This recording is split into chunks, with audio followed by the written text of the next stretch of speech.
Let's get a little bit more in depth about the Browns and this year's head coaching search. We welcome in Jake Burns from the Orange and Brown Report. Jake, today, the day that Josh McDaniels comes back to Cleveland, to Berea, and kind of some interesting news early on in the day as he brought his wife Laura for the interview. Obviously, could be a good sign. Who knows at this point? Yeah, I think that it's just as much going to be a Josh interviewing the Browns as it is the Browns interviewing Josh. I think these two are very familiar with each other. Obviously, Josh, it seems as though he interviewed in 2009 and 2014, so these two have danced around the idea of linking up before. So I think there's a process of what both sides are looking for, including Josh's wife, about what they want, because they're leaving the ideal assistant coaching situation in the NFL where Josh is being paid like a head coach above $4 million and working with some of the best in the business. And they know if they're going to walk away, it can't be to come to Cleveland for an opportunity that maybe only lasts a year and a half. I think they want some promises on organizational structure, how they're going to work processes and player acquisition and player evaluations and all that stuff, and then also looking for some sort of guarantee about the time frame they'll be given to make this thing work. So obviously Josh's wife working the D Haslam angle is going to be something that is it's going to be important to whether they decide to make this relationship work. Also, I think it indicates Josh telling the Browns and showing the Browns, I'm serious about coming to Cleveland and being the head coach. Having said that, it certainly seemed from the beginning that with John Dorsey being relieved of his duties, that they were kind of clearing the way for this all along. Did you get that sense when you had heard that John Dorsey was let go in addition to Freddie Kitchens? Yeah, I think it always sort of pointed in that direction. I think a lot of people, pointed to two directions, which was either the Josh route with Dave Ziegler and linking up with some of those New England guys and the John Carroll connection coming back this way, or, the alignment of possibly an Andrew Berry reunion, Kevin Stefanski type of analytic approach with Paul DePodesta. So I'm not surprised by this. I think Josh has been the favorite. I think that there have been a lot of questions both sides have had for each other, and it does appear that recently those two have had some back-channel conversations about some of those things, or this interview probably wouldn't have happened. And I even hesitate to call it an interview. I think it's more of a meeting. It's a meeting to see if both sides can get on the same page, because they're not vetting anything that I don't think they already know about each other. There might be some minor things about what Josh wants to do with personnel, his plan maybe for Baker Mayfield or some of those things, but they know who Josh is. The secret in the Northeast Ohio region, who he is, what he's done, his resume, his failure in Denver, his separation from separation from the Colts. I think those things have all probably been discussed, or at least they know the facts of what happened, having John Dorsey's close relationship with some of the folks there in Indy. So I just don't think there are any surprises here. I just think Josh has a list of things he probably wants to feel comfortable taking another head coaching role, and the Browns want to make sure they're not giving up too much in this whole process, and it makes sense for them too, especially with where they're changing their alignment. So, I think you might have an answer today if they're on the same page. If he leaves Cleveland without a deal, I would be hesitant to think it's going to work out.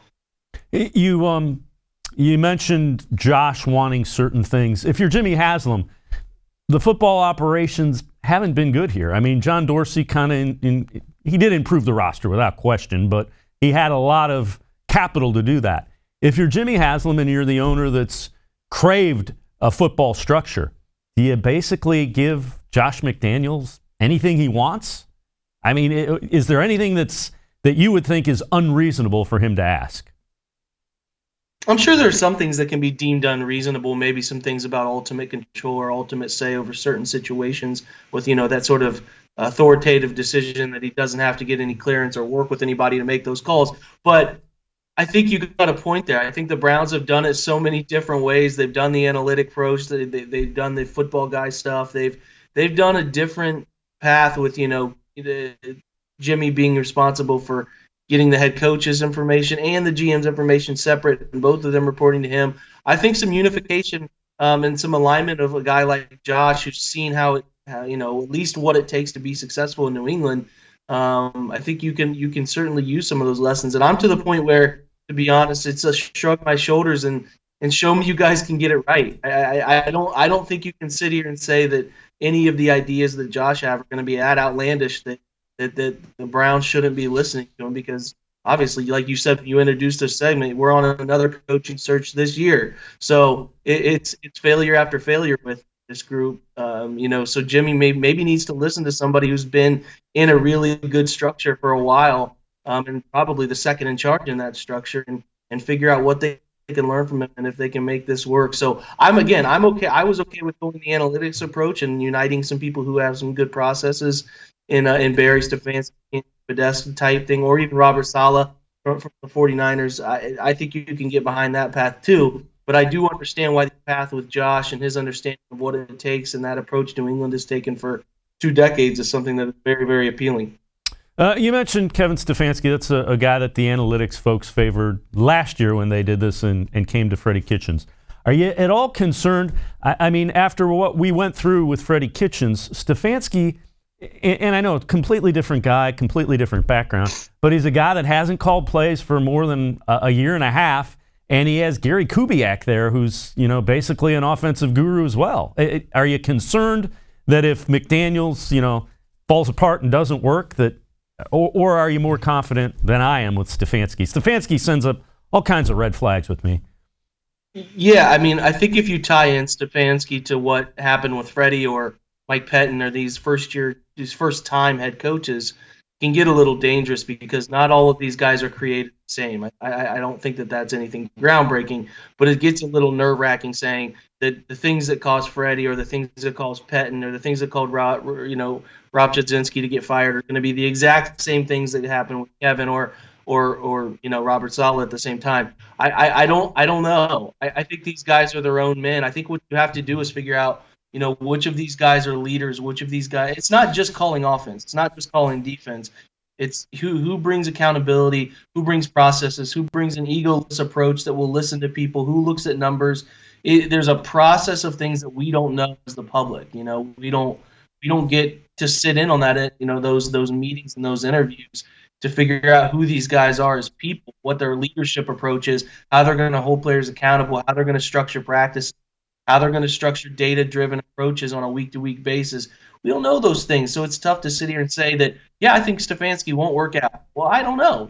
Maybe he would, but at the same time, maybe he wouldn't. So we're privy to maybe 15% of the necessary information. You're really trusting that your front office is going to do all of the right things to figure those things out and be right about it. So ultimately, to be lame, I don't know the answer to it. I can't pretend. Some people try to make up answers to these things. I don't do that. I like what Kevin does on offense.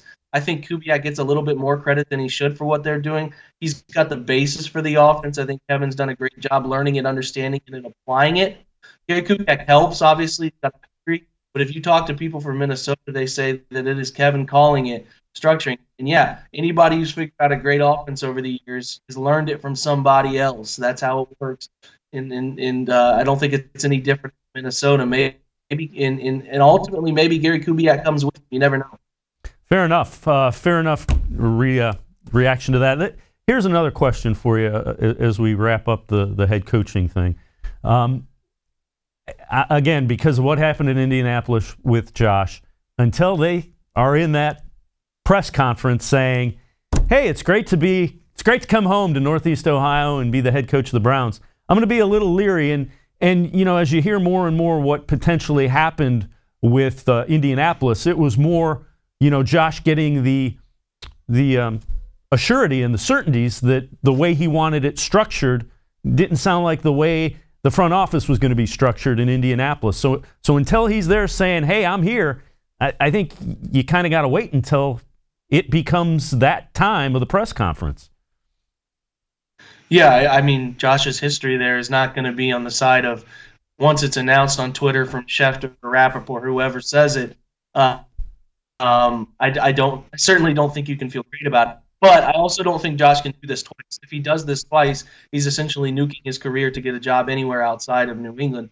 And maybe he already has those assurances. Hey, man, if you stay with us, we are going to make you the successor to Bill. But it is publicly known that Bill is not going to make that any indications of when his retirement is going to happen to anybody even close in that place until he just decides to do it. So Josh doesn't know whether that's next year or 5 years.